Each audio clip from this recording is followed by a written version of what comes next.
ভাই দেশের খবর টবর রাখেন কাকে তো কাম শুরু দিচ্ছে রান্না বান্না তো কিছুই দেয় না লগে লগে পকেটে মাল মাল নাই মাল লাগে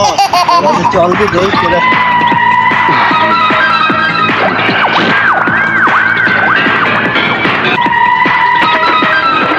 করে আমার এই যে এই বিল্ডিং এর যে কাজ তো সবই রয়ে গেছে তাহলে ছাদ দিতে আর এই ওয়াল টল রুম টুম করতে কত কি ইট সিমেন্ট লাগে রড টড লাগে এ তুমি আমারে এই সকালের মধ্যে হিসাব দেবা এবারে এলাকায় বলে কাজ বাজ করে কোন শালায় জলদি জলদি টাকা পয়সা পকেটে মাল বল নাই তুই তোমার বুঝাইতে পারছিস বিষয়টা বুঝছি আবার কি আছে ওকে আমি বলে এলাকায় কাজ টাজ দরকার গজা ভাই চান্দা চান্দা দিয়ে ধরবে না কোনো চান্দা বান্ধব গজা ভাই কি কোনো চান্দা বান্ধব দিয়ে বন্ধ থাকবো কালকে এই কাজ বন্ধ করবে আমি যথেষ্ট গজা ভাই চান্দা বাইরে বা